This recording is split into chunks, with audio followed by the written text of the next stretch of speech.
Olá, comunidade querida do canal Paz e Bem, comunidade querida da Pós TV 247. Estou aqui em cima com o giro das 11 ainda, gente, de cima. Deixa eu arrumar isso aqui. Estamos agora aqui no Paz e Bem. Pera lá. Tá aqui, então nós aqui no nosso Paz e Bem. Deixa eu botar um fundo mais bonitinho. Esse fundo amarelo aqui é meio chapadão. Deixa eu botar aqui mais tranquilidade para nós. Pronto. Tudo bem, Pedro? Como está você?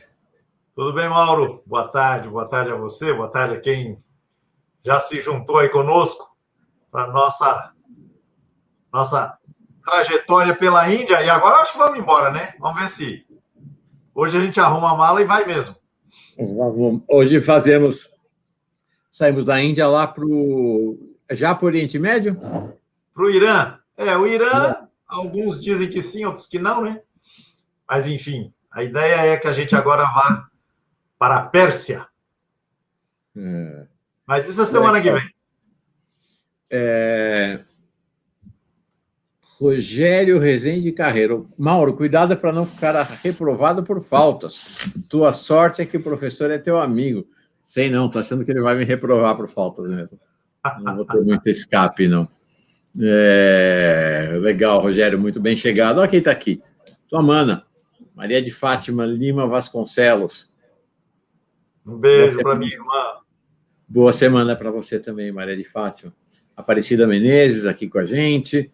Boa tarde, professor Pedro, Heloísa Bortoli, Ivone Barros. Quem mais está aqui? Deixa eu achar a nossa turma. A Marina Alves, Carmen Povoleri, Regina Parenza, Eliane Gonçalves, Margarida Alvim, Josi Negreiros, lá do Rio Grande do Sul, nossa moderadora, Anita Alícia, Pedro Selomar Sen, de Ronda Alta, no Rio Grande do Sul, Estevão Sanches, Glória Carneiro, João Pessoa, Paraíba, terra boa, o diácono Carlos Barbosa, Elisa Mendonça, Terezinha Albuquerque, chegou, Elisa Mendonça, Ângela Marques de Oliveira, lá do Rio de Janeiro, a Elisa Mendonça, já falei, ela está dizendo aqui como é bom poder estar aqui ao vivo e vivos, né? Acho que isso é uma grande coisa nesse tempo. Muito bom, muito legal. Pedro, e vamos de Índia, né? Hoje vamos encerrar nossa jornada pela Índia, então, é isso? Sim, é isso. Mas veja aí que a gente tem um maratonista aí também, logo no começo, não sei se passou mais de você. Temos um maratonista. Deixa eu abrir aqui porque eu estou abrindo aqui no nosso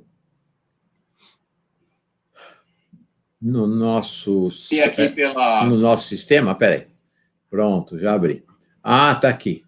Já achei. Não estou achando ele, não. Onde está nosso maratonista? Nosso maratonista, Sandro Passos, ali.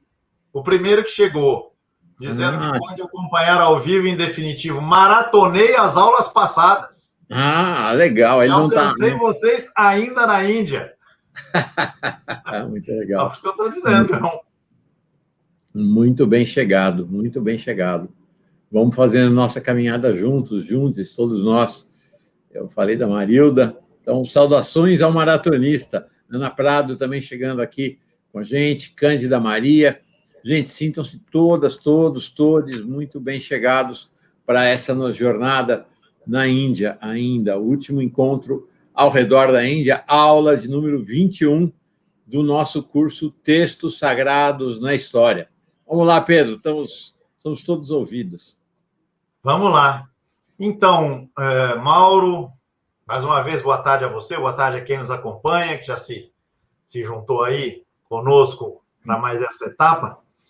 Então, antigamente se falava atendendo a pedidos, né? Mas agora é atendendo a indicações, né? A coisa tinha mais consistência que um mero pedido. Então, a gente vai fazer mais um encontro sobre o tema da Índia, até porque a gente não deu conta do tema todo na semana passada, né? O tema previsto, que era a escritura sagrada da religião Sikh. E aí, então, vamos terminar o que a gente falava sobre essa tradição e dar um tempinho para tratar também da corrente jainista, que foi aquela, então, sobre a qual recaiu a reivindicação. Então, para a gente não tomar mais tempo, vamos recordar rapidamente que, na tradição Sikh, de uma presença marcante no estado indiano do Punjab, há uma veneração toda especial, particular, ao livro sagrado. Quer dizer, uma das, se não a mais, aquela tradição religiosa que mais dá essa centralidade ao objeto livro, que é venerado materialmente neste templo, cuja imagem você acabou de mostrar para o pessoal na cidade lá do Punjab, a cidade de Amritsar. Bem, a gente falou um pouco, Mauro, na outra vez, quem nos acompanhou aí vai se lembrar, a gente falou um pouquinho de características dessa tradição, a importância, inclusive, que os Sikhs tiveram recentemente.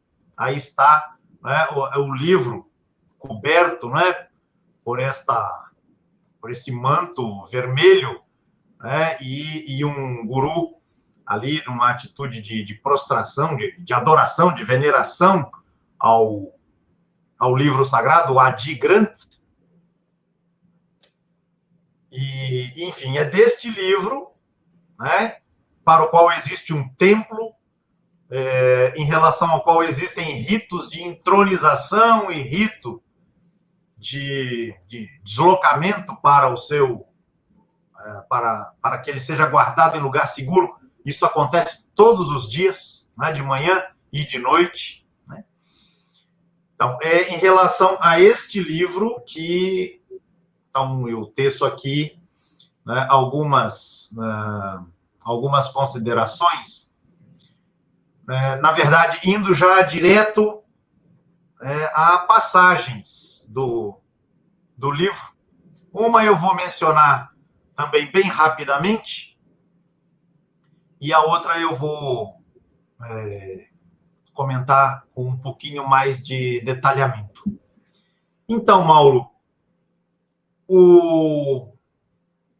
a gente falava na semana passada que o Adi Granth é dividido em 3 partes principais, e a primeira tem uma importância maior que a segunda, e, por sua vez, a segunda parte tem uma importância, merece uma reverência maior do que a terceira.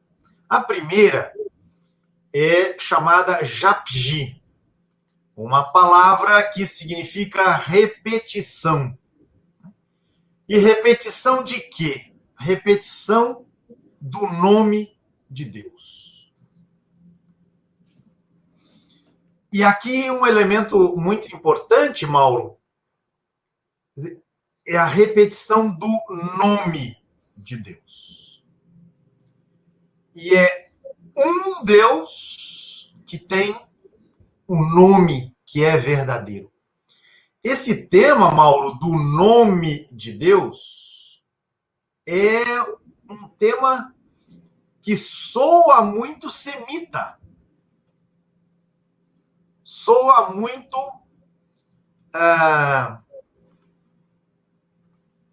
israelita, se a gente quiser. Soa muçulmano, o nome de Deus. Em alguns textos da Bíblia, inclusive a palavra nome substitui a palavra Deus. Até porque a palavra Deus é impronunciável, O nome de Deus é impronunciável. Então você usa a palavra nome. E esta tradição da absoluta santidade do nome divino, então, a gente tem registros disso nos textos da escritura judaica, a gente tem registros disso no Corão muçulmano e na tradição muçulmana relacionada ao Corão. E certamente é por conta desta presença do Islã e da espiritualidade muçulmana neste mundo da Índia, que a gente tem tanto o acento no livro, quanto no Deus único e num nome que merece tamanha reverência. Quem estava semana passada vai se lembrar, a gente dizia que o sikhismo, ele absorve, ele recria, né? Ele cria a sua visão das coisas, né? Tomando de empréstimo e articulando de maneira inovadora elementos que vêm do hinduísmo e elementos que vêm do Islã. E estes elementos que eu estou mencionando aqui, eles denunciam, eles reproduzem, eles comunicam, né? Eles evidenciam a presença do Islã e referências, né, do Islã que estão presentes ali na Índia muitos séculos antes de a religião Sikh se constituir enquanto tal. Então, Mauro, veja, o Japji, ele começa, inclusive, com uma indicação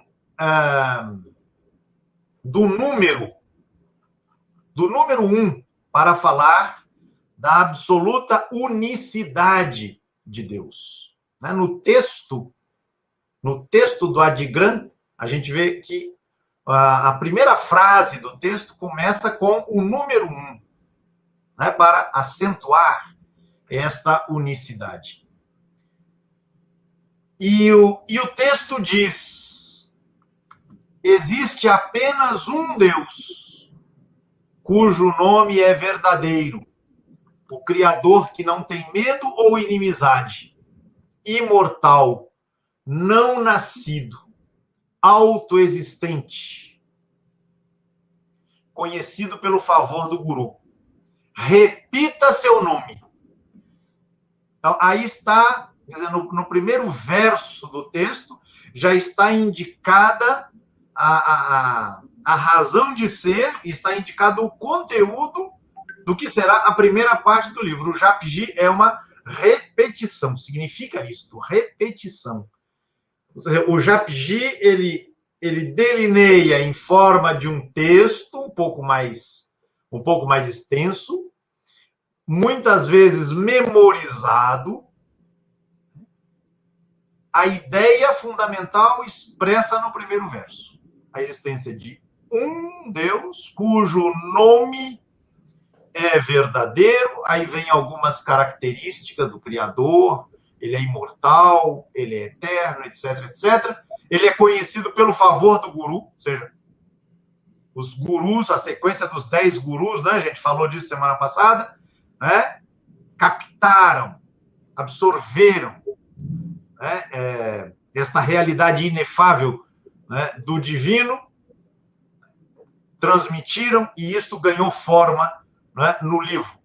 E depois você tem a exortação: repita o seu nome. A gente não vai ter muita dificuldade, Mauro, em identificar neste primeiro verso do Japji Sikh ecos, ressonâncias daquela passagem que é tida na tradição muçulmana como a que por primeiro foi comunicada ao profeta Muhammad, que se encontra atualmente na Sura 96 do Corão. No entanto, repito, diz a tradição, este conteúdo da Sura 96 é tido, na tradição muçulmana, como sendo a primeira revelação comunicada, né, ao profeta Muhammad pelo anjo Gabriel. E justamente, Mauro, estou vendo que você está indo aí atrás do... Imagino que esteja pegando o Corão. Pois é, então você vai pegar aí o Corão, parágrafo 90, Sura 96, e começa como esta sura? Lê em nome do teu Senhor que criou. Você tem a continuação do texto aí, eu peguei apenas aqui o verso para estabelecer o paralelo. Lê em nome do teu Senhor que criou. Existe toda uma discussão, eu não vou entrar nisso aqui porque a gente não tem tempo, sugerindo que este verbo, Mauro, que nas traduções aparece como ler, você pode me confirmar se na sua tradução aí também está ler. Ler, mas aí tem uma nota dizendo que o verbo ikra pode significar várias coisas. Entre elas, por favor. Lê, recita, proclama em voz alta. Exatamente. Exatamente. O que a gente tem lá no Adgram? Repita o seu nome, recite o seu nome, proclame o seu nome. E era bem isso que eu queria chamar a atenção. E aí aproveito já o ensejo, já dá um lancezinho daquilo que a gente vai encontrar mais à frente. Este verbo ikra é o verbo do qual vem a palavra Corão. Veja aí, as consoantes são as mesmas, né? O Q e o R, os correspondentes a isso, né? E o Corão é uma récita. O nome Corão vem das possibilidades de sentido advindas deste verbo. Pois muito bem, essa ideia de um nome que se repete, de um nome que se proclama, de um nome que se recita, e essa sendo a primeira comunicação do anjo Gabriel ao profeta Muhammad, segundo a tradição muçulmana, no meu entendimento, não é por acaso que ecos dessa tradição vão aparecer de maneira tão expressiva, tão significativa na abertura do livro sagrado da tradição Sikh. Quer dizer, o livro Sikh é posterior ao Corão. Sim, o livro Sikh é produzido a partir da tradição dos Sikhs, dos gurus Sikhs, que é do século XVI ao XVIII. Perfeito. Portanto, bem mais recente. Né? E a gente falou disso, né, semana passada. A versão oficializada do Adgram é do século XIX. Sim. E aí é interessante, né? Porque muçulmano na Índia, se a gente está falando de hinduísmo e de budismo, porque nós estamos falando de Paquistão, e o Paquistão é muçulmano. Não é isso? O Paquistão é majoritariamente e é oficialmente muçulmano. Pois é. Mas eu sempre costumo dizer, Mauro, que a Índia, quer dizer, costumo chamar a atenção para esse dado. A Índia é o segundo país com maior número de muçulmanas do mundo. E se alguém procurar no tal Oriente Médio o primeiro lugar, não vai encontrar. O país com a maior população muçulmana no mundo é a Indonésia. É lá no Sudeste Asiático, lá para baixo de Malásia, Camboja, aquelas ilhas todas ali, entre a Ásia e a Oceania. Ali você tem a maior população muçulmana no mundo. E o segundo lugar é a Índia. Uhum. Ou seja, mesmo com a história do Paquistão, que a gente já contou aqui, você tem mais muçulmanos na Índia do que no próprio Paquistão. Isso. Porque não foi possível, inclusive, fazer a migração de todo mundo para o Paquistão, enfim. Há uma presença muçulmana importante naquilo que a gente chama de Índia, o subcontinente indiano, desde o século XI. Sim. E, em boa parte, essa presença muçulmana é responsável pela quase não existência do budismo na Índia. Por conta de conflitos, tensões, controvérsias, o budismo ficou muito rarefeito na Índia, mais ainda por força do Islã do que do próprio hinduísmo. É curioso, né? Porque no Ocidente a gente costuma associar a Índia ao hinduísmo e ao budismo. Pois é, pois é. No Ocidente esse é o nosso imagético, mas Exato. Na verdade é um país de maioria muçulmana, ou uma presença fortíssima muçulmana, muito antes que budista. Muito mais. Se não me engano, na Índia, sem o Paquistão e sem o Bangladesh, né? São 15% de muçulmanos e 2% de budistas. É uma diferença muito grande. Embora o budismo tenha surgido na Índia. Então, mas ele vai se desenvolver principalmente na China, na Ásia, mais para leste, né? A China, Sudeste Asiático, Japão, enfim. Agora, outro texto que faz pensar também, ou que este início do Adi Grande faz pensar, já que você está com o texto do Corão aí fácil, Mauro, dê uma olhadinha, por favor. Como é que começa o Corão? A Sura 1. Que é, inclusive, uma fórmula que a população muçulmana devota repete com frequência. Como é que começa?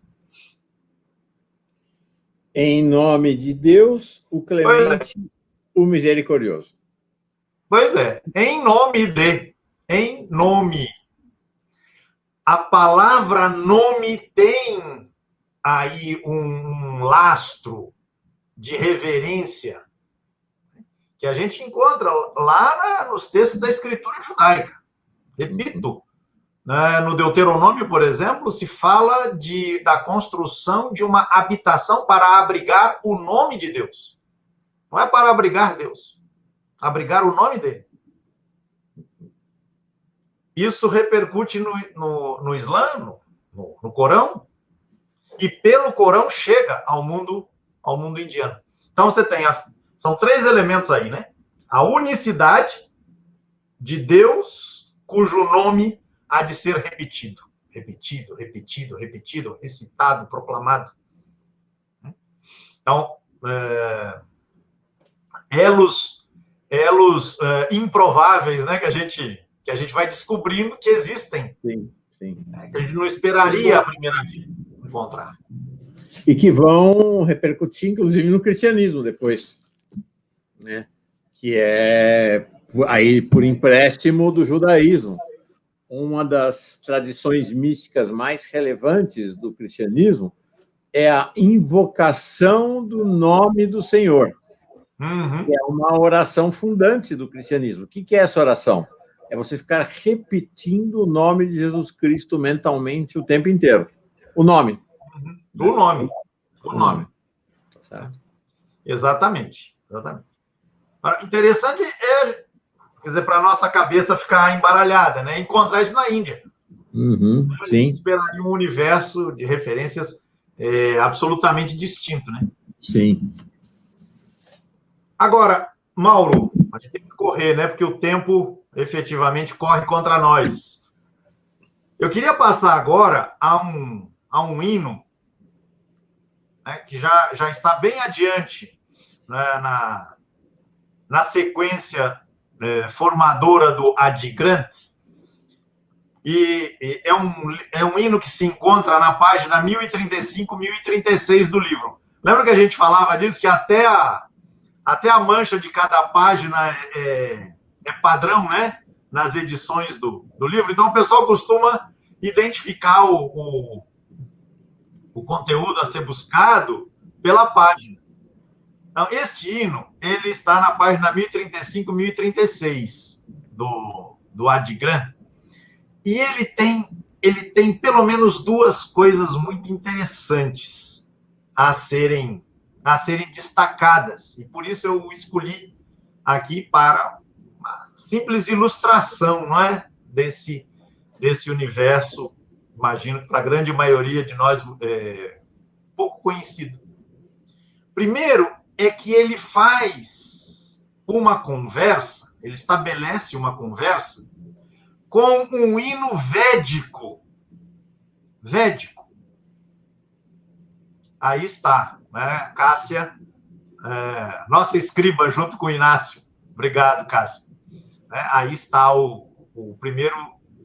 a primeira aleia, o primeiro verso da Sura 96, que tradicionalmente é, como eu dizia, né, o conteúdo que teria sido revelado ao profeta Muhammad no início, né, no início do processo das comunicações divinas. Mas então, o hino que quero comentar aqui com vocês é um hino que estabelece uma conversa com um hino védico que a gente já comentou aqui, Mauro. Se o pessoal se lembra, a gente comentou 2 hinos aqui, dos Vedas, do Rigveda.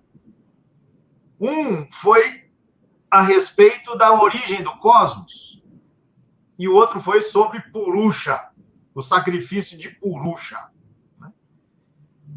Bem, o hino que eu vou comentar aqui, ele remete para o primeiro dos hinos que a gente comentou, sobre uma especulação a respeito da origem do cosmos. E aí, se o pessoal não se lembra, eu vou citar rapidamente algumas passagens. No início não havia ser nem ser, não havia espaço, nem firmamento, não havia morte, não havia imortalidade, não havia divisor do dia e da noite. Tudo que existia era vazio e sem forma. Pelo grande poder do calor nasceu a unidade. Havia forças poderosas, ação livre acima, aliás, ação livre aqui, energia lá em cima. E aí, no final, quem escreveu se pergunta, mas quem é que sabe mesmo como foi que as coisas surgiram, como é que aconteceu? E aí, a resposta do hino, acho que disso o pessoal vai se lembrar, com certeza. Ele o sabe, ele que o vigia no céu mais alto. Ele, na verdade, sabe ou talvez não saiba. Né? O hino terminava dessa forma. Uma especulação afirmando a insuficiência das especulações humanas para dar conta do mistério do cosmos, do mistério da existência e tudo mais. Ora, este texto, que eu vou comentar aqui com vocês, ele dialoga com este hino védico que é muito conhecido nos ambientes hindus. Né? Por outro lado, e essa é a segunda coisa que eu queria destacar,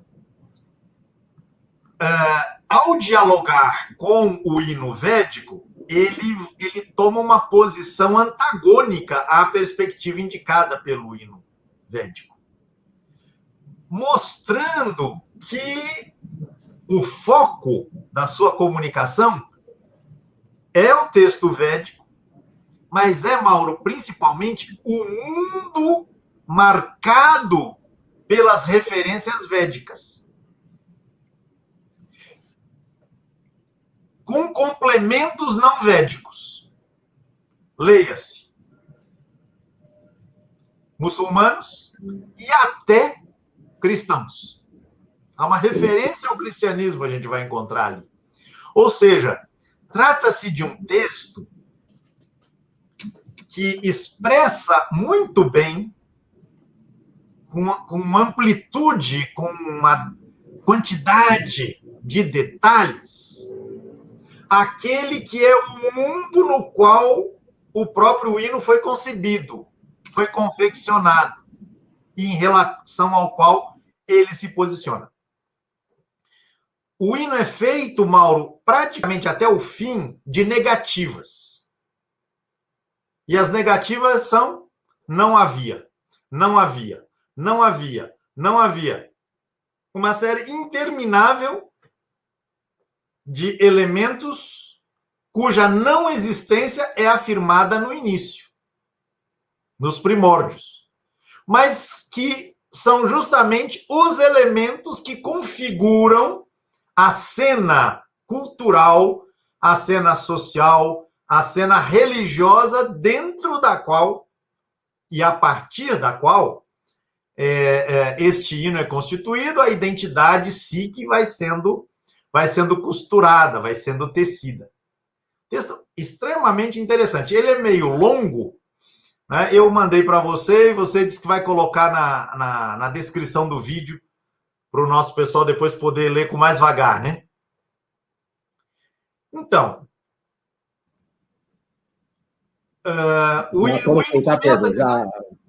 quem quiser acompanhar pela descrição do vídeo já está colocado. Já está lá, né? Ótimo, obrigado. Então, havia apenas profunda obscuridade durante incontáveis eras. Não havia nem terra nem céu. Assim começa o hino.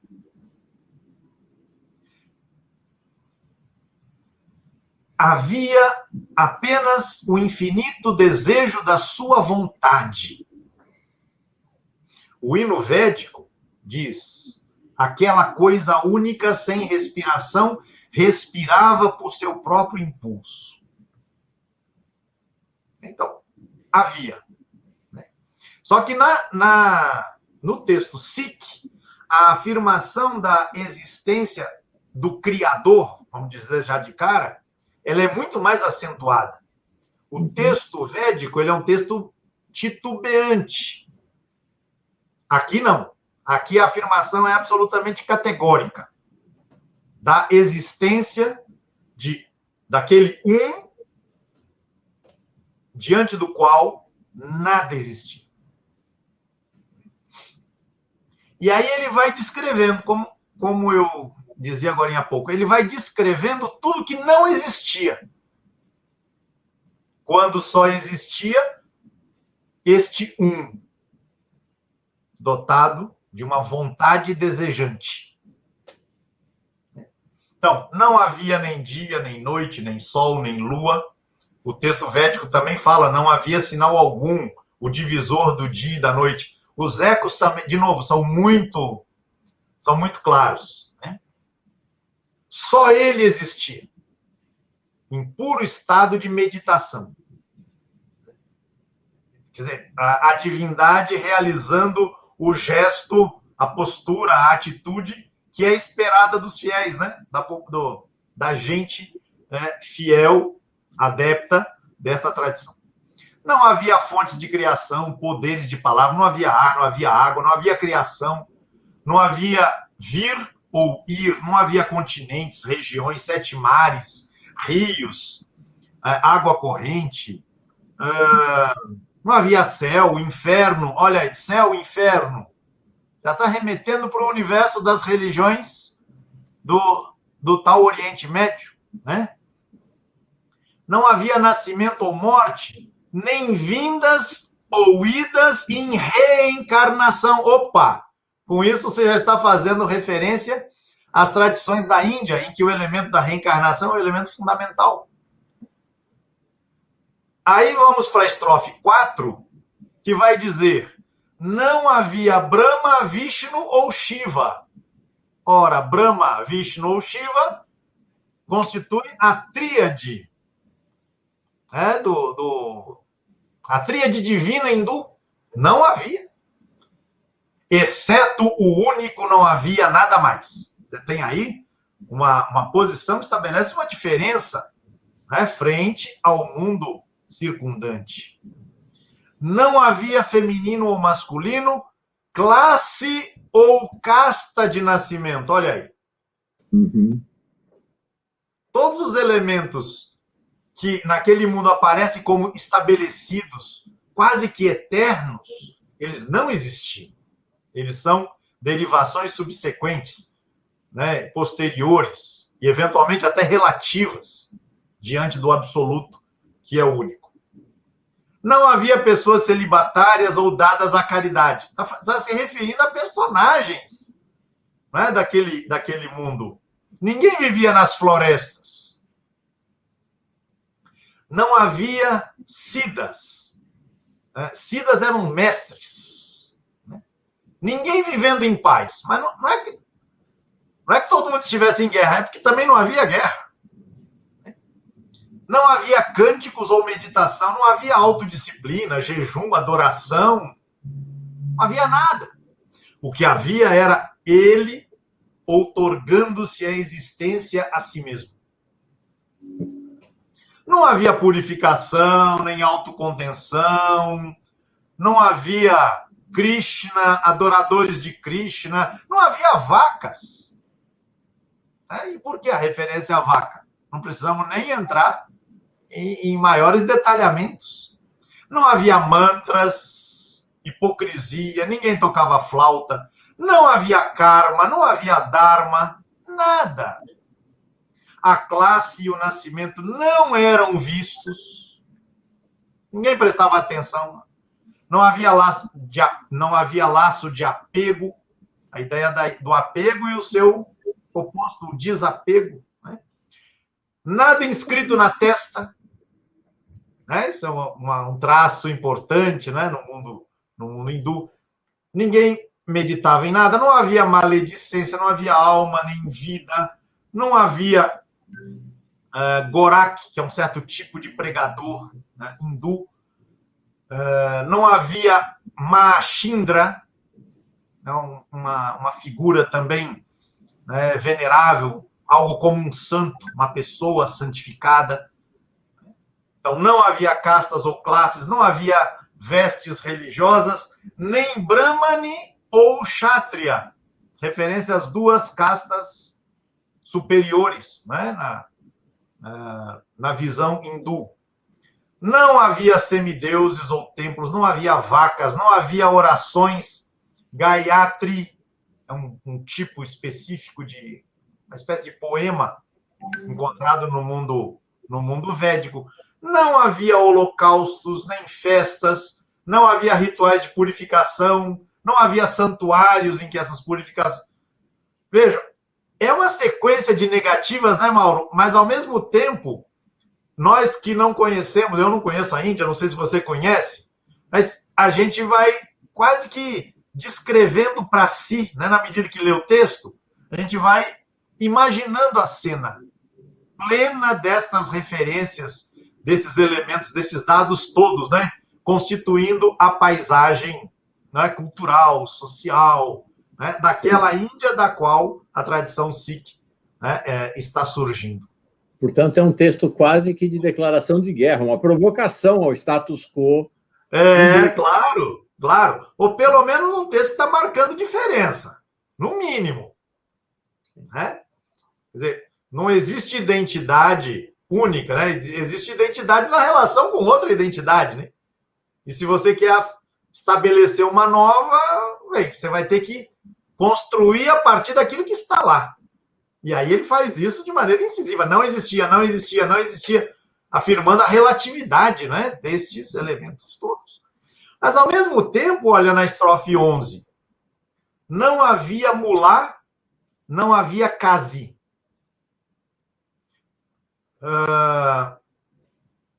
Mulá é um título honorífico, um título, enfim, com que eram identificados os mestres da teologia muçulmana. Uhum.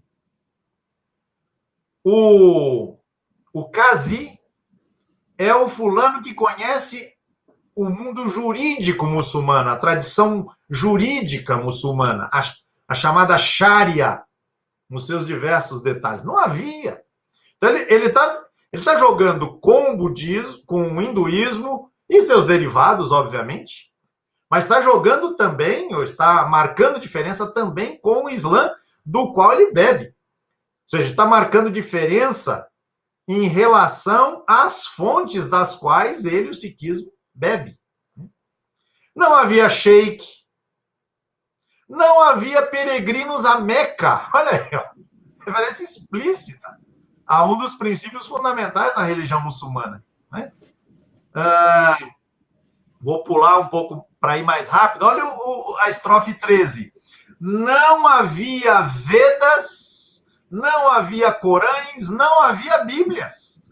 Olha aí, a referência à escritura judaico-cristã. Mas insisto, na hora que ele diz que não havia, é porque no mundo em que ele vive, há. Sim. Essas referências estão todas presentes neste mundo do qual emerge, né? A impressão que dá é o seguinte, ó, esse mundo todo está ao nosso redor, está tudo pronto, tudo acabado, tudo pronto. Abre um espaço para a gente aparecer aí, né? Exatamente. Um pedido de ar para surgir, né? Para aparecer. Exatamente. Está dando cotovelada aqui no hinduísmo, aqui no cristianismo, ali no islamismo, para criar espaço, né? Para os seus Deixa eu passar. Deixa eu passar. Pois é. Ou abre alas que eu quero passar. E aí, ó, tudo isso existia, mas não havia. Tudo isso que existe, não havia. Não havia recitação dos Puranas. Puranas é uma parte também constitutiva lá dos textos sagrados védicos, etc, etc, etc. Só na estrofe 14 de um poema de 16 estrofes, o pessoal vai conferir depois lá. Só na estrofe 14 é que o texto fala: quando ele quis, ele criou o mundo. Quer dizer, tudo que veio antes, ao mesmo tempo que descortina um universo muito complexo de referências, de múltiplas procedências, né, prepara a afirmação que está na estrofe 14, afirmando a relatividade de tudo que veio antes. Uhum. Quando ele quis, ele criou o mundo. Sem qualquer poder que o suportasse, ele sustentou o universo. Ele criou Brahma, Vishnu e Shiva. A tríade hindu. Ele fomentou a sedução e o apego à Maya. Maya é um termo também da tradição hindu que tanto é visto de maneira personificada, uma deusa, né, que personifica, então, o poder cósmico, né, o poder que dá origem a tudo e do que tudo está imbuído para poder existir. Então, numa expressão personificada, ou não, apenas um conceito, digamos assim. Mas Maya é o conceito que identifica as coisas que existem e o apego que inevitavelmente se estabelece entre o eu e tudo que existe. Né? E aí eu usei a palavra apego de propósito, porque justamente toda a busca religiosa vai na direção do desapego. Né? Por isso que o texto Sikh vai falar da sedução de Maia. Bem, e aí o texto termina fazendo uma proclamação à grandeza da divindade e a beleza que significa ouvir, né, esta palavra e fazer o reconhecimento da precedência da divindade única frente a tudo isto que está estabelecido no mundo. Enfim. Chega do sikhismo, vamos para o jainismo. Pois é.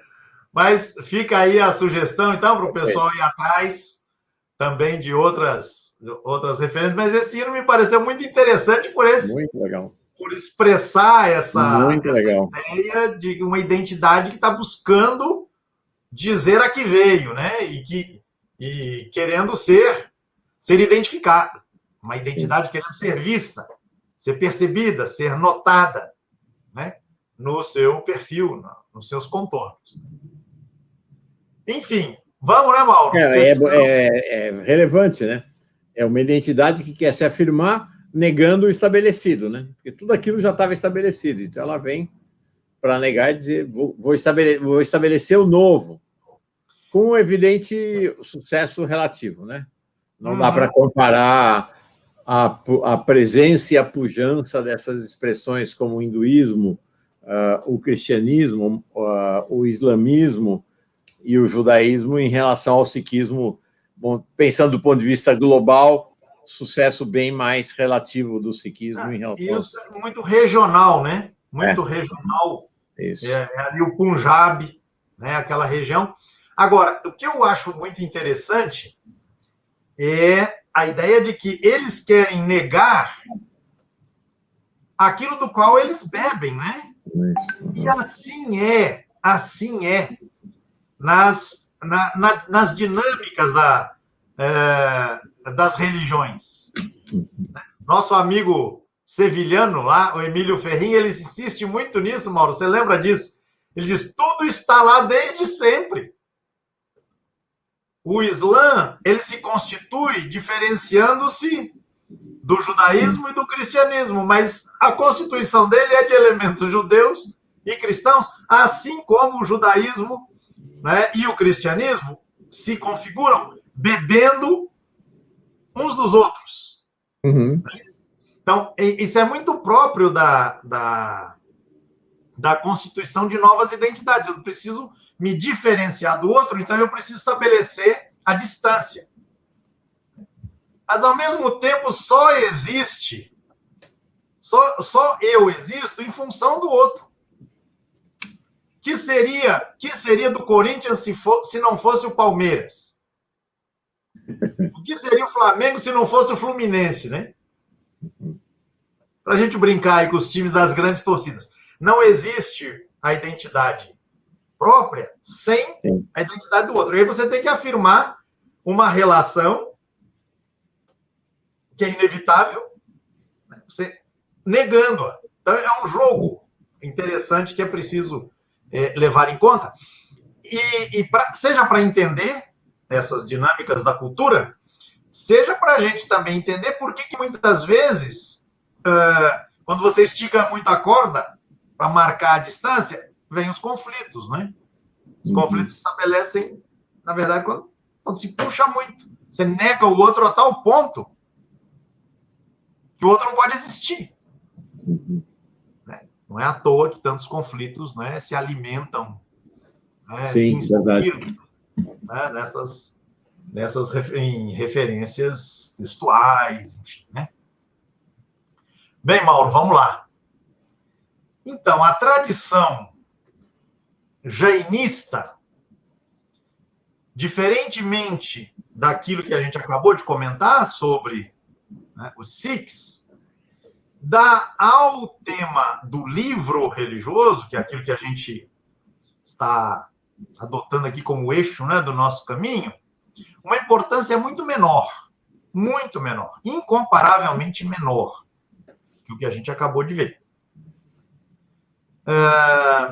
Por outro lado, o jainismo é, na Índia, uma tradição cuja identidade emerge, aparece, é vista, é notada muito tempo antes. Se costuma dizer que o jainismo ele aparece como algo distinto, algo peculiar, mais ou menos na época de Buda, contemporâneo ali a Buda, ou seja, final do século VI, início do século V, antes da nossa era. Portanto, bem mais antigo do que o sikhismo.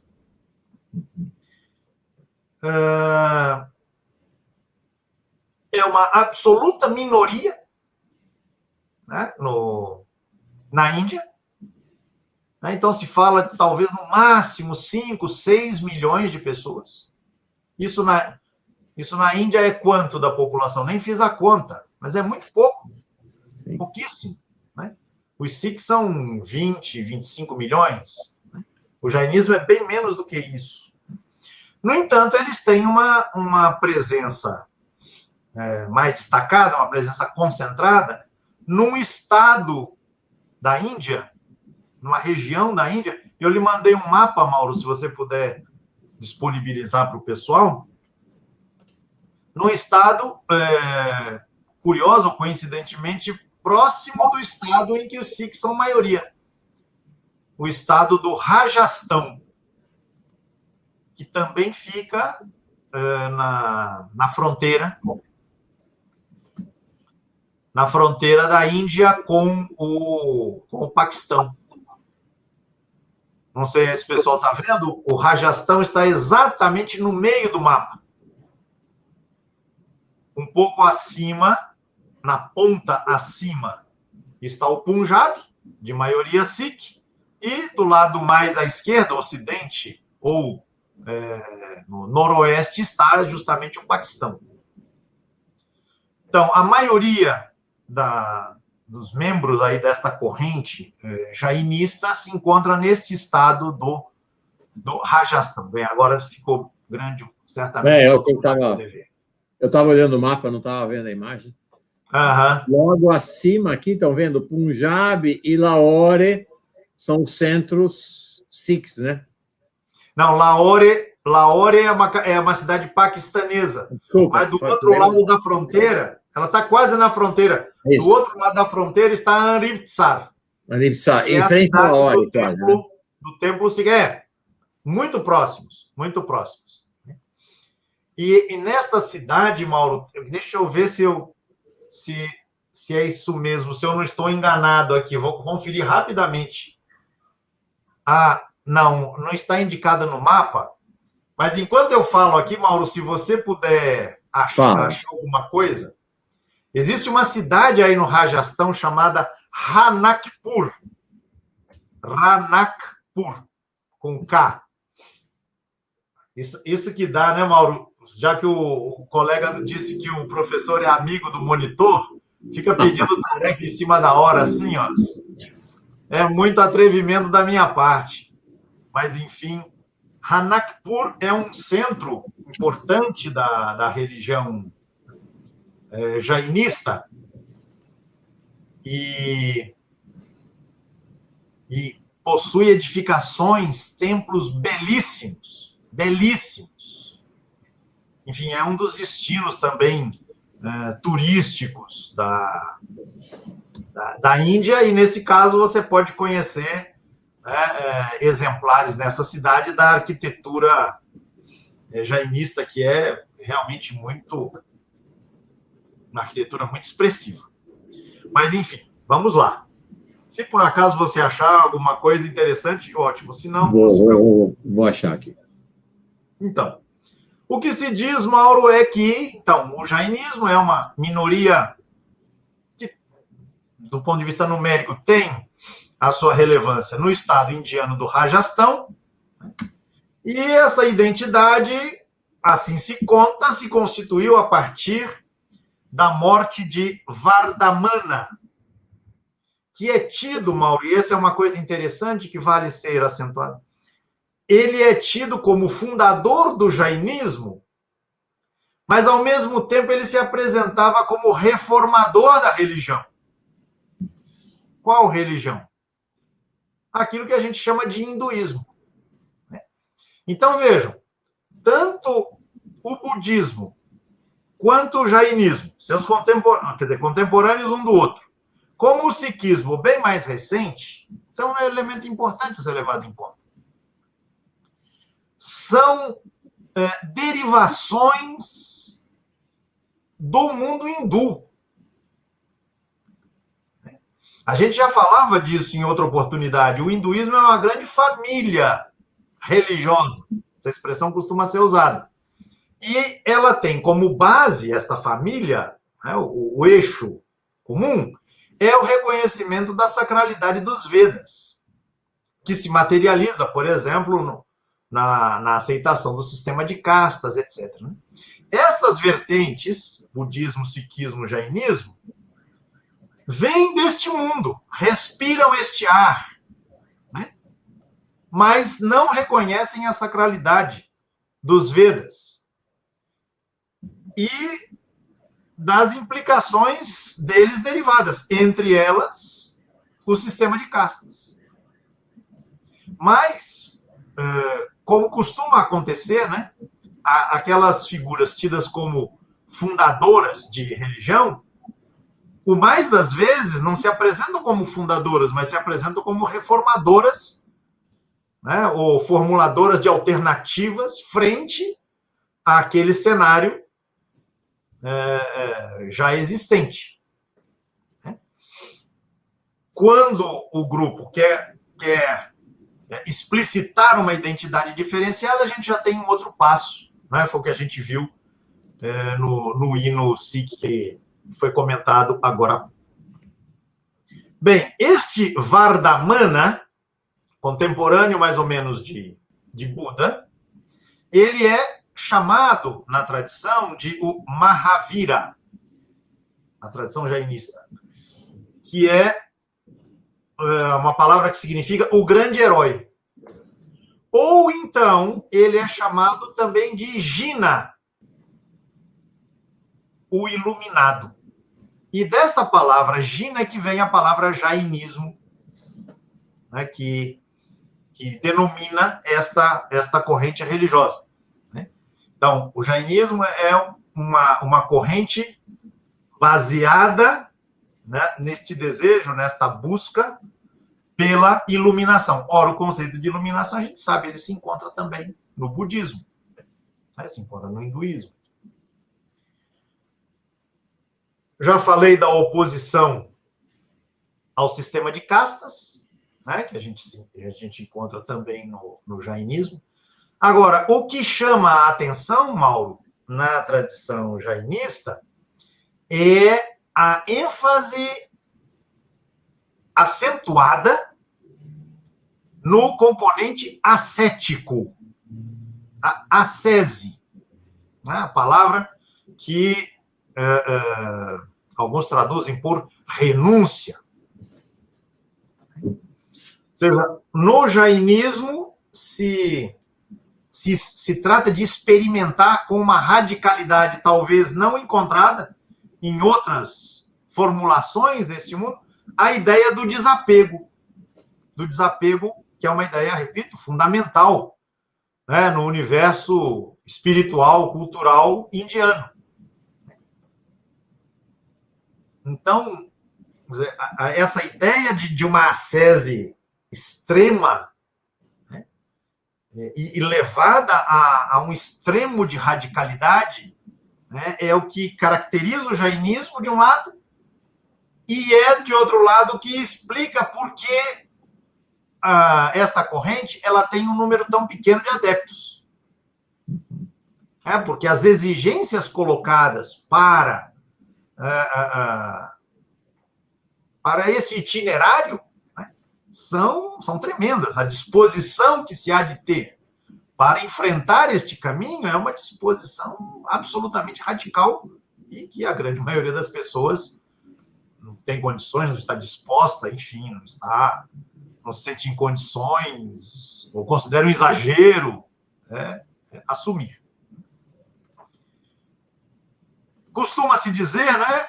A gente até comentou alguma coisa hoje, né, em relação a isso, que o jainismo ele se bifurca em várias vertentes, mas se fala de uma divisão básica em duas correntes. Né? A corrente conhecida com o nome de Svetambara, que é uma palavra que significa vestidos de branco.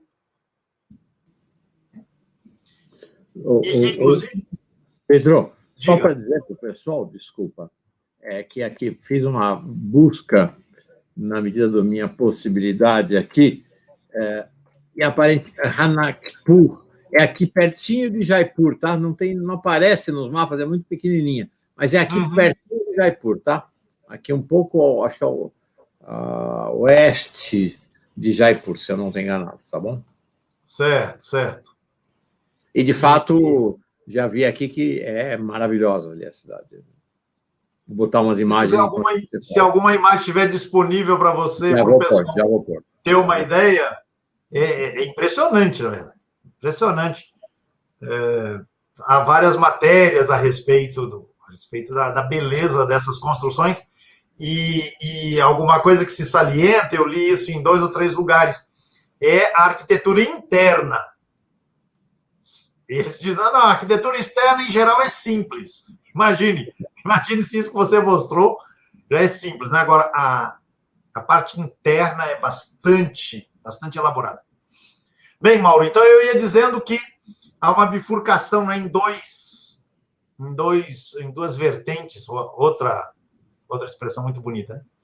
Então, a vertente Svetambara, palavra que significa vestidos de branco, na onda desta vertente se produziu uma quantidade grande de escritos reconhecidos como autorizados, enfim, como relevantes, mais um exemplar aí dessa arquitetura.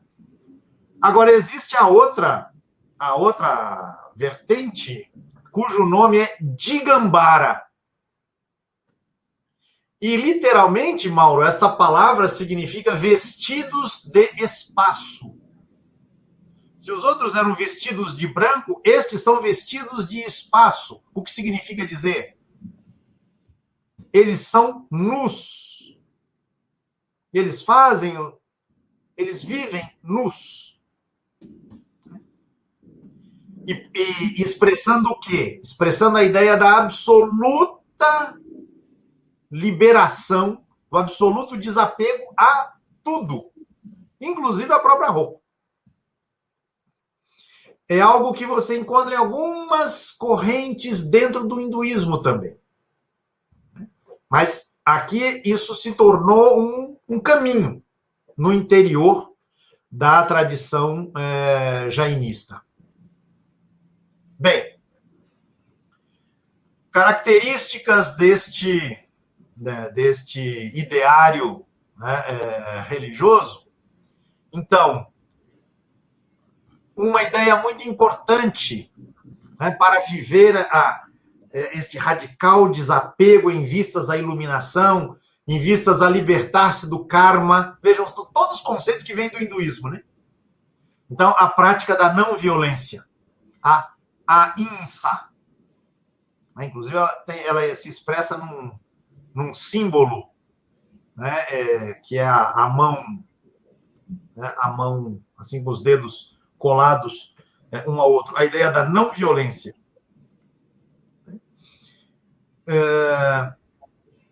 De tal maneira... Aí está. De tal maneira, a ideia da não violência é algo estabelecido nessa tradição, que ela se estende não só aos seres humanos, estende-se aos animais também. Então, eles são absolutamente vegetarianos. E mais, essa não violência que alcança os animais, ela é tão acentuada que até os animais em vias de nascer devem ser cuidados para não serem atingidos pela violência. Portanto, jainistas não consomem ovos. Não comem ovos. E um dos ideários, uma das expressões mais radicais deste ideário da não violência e de uma atitude em vistas à libertação final e à iluminação, Mauro, é aquilo que é chamado em alguns textos de suicídio místico. A pessoa que decide que não vai mais comer. Ela morre por inanição. Mas é uma inanição buscada. É uma inanição que não resulta da carência, da falta, né? Mas de uma opção, de uma decisão, né, assumida em vistas a alcançar esta iluminação. Então, estas medidas, estas tomadas de posição mais extremas, vamos falar assim, mais radicais, né, definem um pouco, né, a distinção que existe também no interior do jainismo entre monges e leigos. Esta ideia, Mauro, de algo tapando a boca, essa imagem é muito característica do universo jainista e por ela se expressa, entre outras coisas, a determinação de você não permitir, por exemplo, que você andando, abrindo a boca, um inseto entre na sua boca e você acaba por matar este inseto. Esse é um dos sentidos que essa imagem, né? Aí está. Aí está.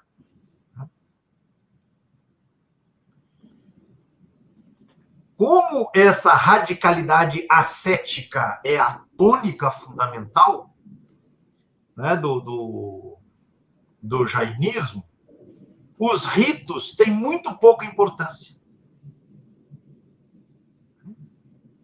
Os templos, eles existem não tanto para que sejam feitos rituais, mas para proporcionarem um espaço em que a pessoa fiel se inspire, né, em vistas a levar adiante, né, este processo extremamente radical, exigente e que compromete a pessoa na vida, no seu cotidiano. Bem, Mauro, aí está. Aí está, né, Nós vimos a corrente dos vestidos de branco e agora a corrente dos nus, como você falou, né? Vestidos de espaço. Né? A palavra significa isso. Né? Bem, Mauro, uma palavrinha sobre os textos. Quer dizer, nesta altura, né, a gente consegue entender por que é que o texto tem, na tradição jainista, uma importância extremamente diminuída, se a gente compara com aquilo que a gente viu antes, né? Então, fala-se de vários livros, especialmente na vertente dos vestidos de branco, né? Ali há uma quantidade maior de livros, mas se costuma dizer, e isso não é muito seguro, Mauro, porque os estudos sobre o jainismo são poucos ainda, e a presença jainista é muito difícil de ser identificada numa inteireza, se possa dizer, significativa. Né? Eles são poucos num universo muito, muito populoso. Né? Mas, enfim, se diz que um livro dá conta de ser reconhecido nessas duas vertentes principais. É um livro conhecido com o nome de Tattavarta Sutra. Um livro escrito em sânscrito, né, a língua sagrada da tradição hindu, dos Vedas. Né? É um livro pequeno. As pessoas jainistas, em geral, conhecem o texto de cor, porque ele é feito de cerca de 350 frases, aforismos, frases curtas, de uma linha. Então, isso dá, a depender da edição, dá 18, 15, 20 páginas, não mais do que isso. Tattvarta Sutra, o que significa ensino sobre aquilo que é. Veja que não é aquele que é. Na religião jainista, a figura da divindade é absolutamente irrelevante. O que importa é desenvolver esta ascese com vistas a libertar-se do ciclo das encarnações e encontrar a iluminação. Libertar-se do karma e encontrar a iluminação. Estas 350, há uma variação aí, a depender da edição, um pouquinho mais, um pouquinho menos que 350, essas frases se dividem em 10 partes principais. Eu identifico aqui rapidamente. Primeira, fé e conhecimento. Segunda, a categoria da vida. Terceiro, o mundo inferior e o mundo médio. Quarto, os seres celestiais. Quinto, a categoria dos não vivos. Sexto, o influxo de karma. Sétimo, os 5 votos. 8, a libertação do karma. 9, parada e eliminação do karma. E 10, a libertação. Então, essas 350 frases estão divididas aí entre essas 10 partes, e repito, as pessoas adeptas dessa tradição em geral conhecem isso de cor e meditam sobre isso. Então, o que eu selecionei aqui, Mauro, é apenas o texto que introduz este conjunto e depois os 4 primeiros versos do livro, ou seja, que compõe a primeira parte destas 10 que eu acabei de mencionar. Então, o texto começa assim: curvo-me ao Senhor, o promotor do caminho da libertação, o destruidor de montanhas de karmas e o conhecedor de toda a realidade, para que eu possa perceber estas qualidades. Então, este senhor aqui do qual o texto vai falar, em alguns casos, você pode encontrar alguém que diga que se trata de uma entidade. E você pode encontrar jainista que diz, não, este senhor é apenas uma figura, só uma figura, é um vocativo, uma evocação, mas não há nenhuma relação que se queira estabelecer de dependência em relação a esta entidade divina. É muito mais uma forma de expressão na linguagem. No primeiro verso, eu vou ler aqui e comentar rapidamente, já está na nossa hora, né, Mal? O primeiro verso diz aquilo que na tradição jainista é chamado as 3 joias, que constituem no seu conjunto o caminho para o moksha. Moksha, conceito védico, mais uma vez, conceito hindu, que fala da libertação da roda das encarnações. Então, primeiro verso: percepção correta, conhecimento correto e conduta correta constituem o caminho de libertação. Essa é a primeira das 350 frases que constituem este livro. Segundo verso: a fé em verdades essenciais é a percepção correta.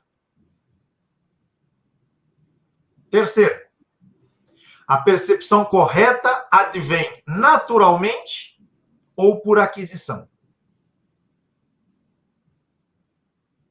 Cada qual vai avaliar em que situação se encontra, em que condição se encontra.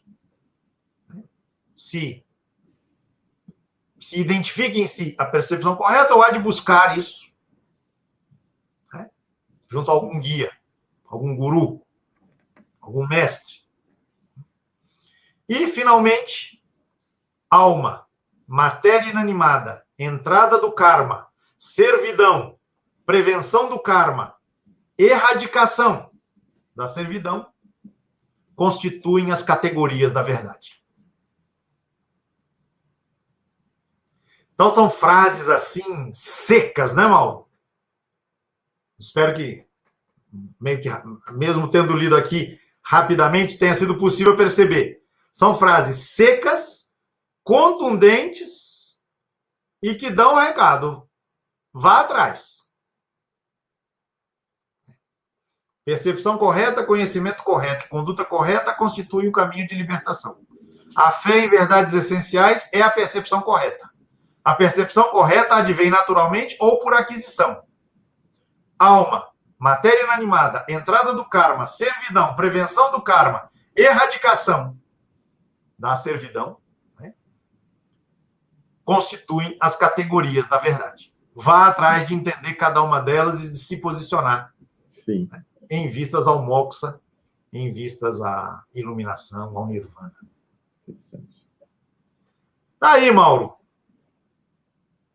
Uma pitadinha do que é, então, a escritura jainista. Repito, tem um papel muito, muito menor na dinâmica, né, da vida cotidiana do contingente jainista, mas, por outro lado, o seu conteúdo é muito, muito incisivo, né?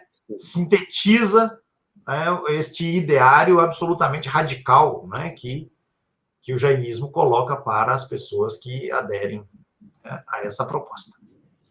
uma espiritualidade ancestral, como o Pedro falou, muito anterior ao sikhismo, por exemplo. O Pedro tinha feito referência.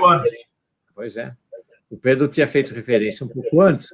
Eu mostrei algumas imagens de templos e da arquitetura do universo jainista, ali no Rajastão, e o Pedro falou, internamente é ainda mais maravilhoso. Então, separei duas imagens aqui, que realmente a arquitetura interior é muito impressionante. Que coisa!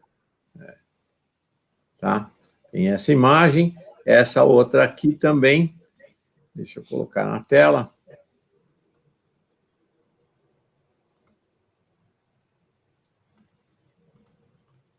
Impressionantes realmente as imagens, né?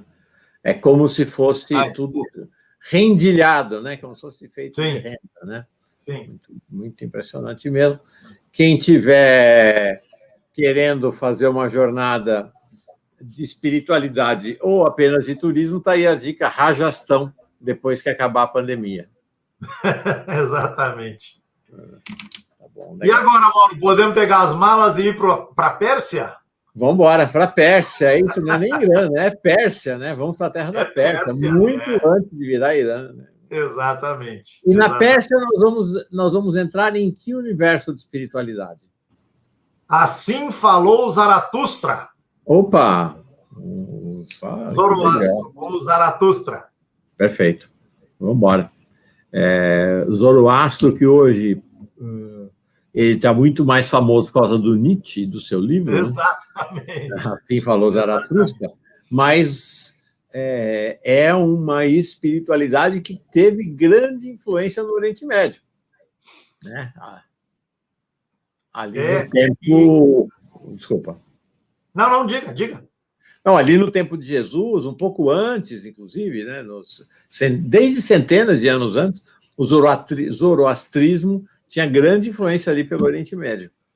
Vale a pena. E o nosso amigo Emílio, estou citando o amigo pela segunda vez, ele tem um capítulo naquele livro que a gente, inclusive, já tratou aqui, né, o Angústia de Abraão, em que ele trata de Zoroastro, zoroastrismo. Imagino que algumas pessoas, pelo menos da nossa comunidade, já conheçam o livro, que a gente já tratou dele, já deu curso, inclusive, né? Ele tem um capítulo sobre Zoroastro, inclusive com o título do livro do Nietzsche, Assim Falou Zaratustra, em que ele coloca o zoroastrismo a meio caminho entre aquilo que a gente chama de Oriente Médio e a Índia. Ele diz que ali você tem uma convergência entre o mundo semita e o mundo indiano. Interessante. O mundo semita de tempos anteriores aos tempos da Bíblia, por exemplo, ou do Corão, né? E deste mundo indiano que a gente andou percorrendo um pouquinho aí nos encontros que a gente está terminando hoje. Então, interessante, nós vamos fazer uma dobradiça da porta ali, então. Exatamente. Está na passagem, né? Para lá e para cá. Quer dizer, se o sikhismo, de alguma maneira, faz isso, a seu modo, só que ele faz isso no século XVI. O zoroastrismo está fazendo essa ponte 5, 6, 7, ninguém sabe direito quando é que ele viveu, mas 5, 6, 7 séculos antes da nossa era. Essa movimentação já está acontecendo e o zoroastrismo é uma expressão dessa interação, né, de mundos que a gente costuma colocar de maneira muito distanciada um do outro. Vai ser um mergulho muito interessante esse. Então, a partir... na próxima segunda-feira, não sei se teremos 1, 2, 3 aulas, em princípio uma aula em princípio, né, Pedro? Ou você está pensando em mais de uma? A depender aí da dinâmica. Tá bom, legal. Então, gente, é isso aí. Vamos para a Pérsia na próxima segunda-feira. Foi ótimo esse encontro. Como a gente diz, metade mussarela, metade calabresa, como a gente fala aqui em São Paulo, né? Metade sikhismo, metade jainismo, foi muito legal. Essa pitada de jainismo, a comunidade reivindicou, tá aí, foi atendido. Valeu. Obrigado, Pedro. Boa semana. Obrigado a você, Mauro. Obrigado à comunidade toda, o pessoal todo. Um abraço, boa semana. e permaneçamos firmes na luta, porque afinal de contas há quem deseje que a comida falte, não por conta de uma decisão, né, uma deliberação, mas porque as pessoas moram na Cracolândia. É isso aí. É isso aí. Pois é. As pessoas devem estar sabendo aqui é que eu estou me referindo. Foi um fim de semana no qual a figura de Padre Júlio Lancelotti, que já era grande, engrandeceu-se ainda mais ao fazer a defesa do caminho da compaixão e da solidariedade. Exatamente. Então, foi realmente bastante importante. E numa semana que pode estar se abrindo com um desfile militar. O Exército vai sair às ruas. As tropas vão sair às ruas na terça-feira, amanhã, para pressionar o Congresso no momento da votação da emenda do voto impresso. Todos os alarmes estão tocando em Brasília nesse momento, em Brasília e em todo o país, em relação àquela que parece ser a ação mais explícita rumo a um golpe de Estado de Jair Bolsonaro, com algo inimaginável até meses atrás. Uma demonstração de força das Forças Armadas em plena rua, nas ruas de Brasília. É isso aí, vai ser uma semana muito tensa. Semana que vem, bom, no domingo, como sempre, estreia este programa na Pós-TV 247, domingo às 7 horas da manhã, e na próxima segunda-feira, ao vivo, toda segunda às 5 horas da tarde, ao vivo, estreia uma nova aula de textos sagrados na história. Obrigado, Pedro. Boa semana. Abraço. Permaneçamos alerta. Paz e bem. Querida. Paz e bem.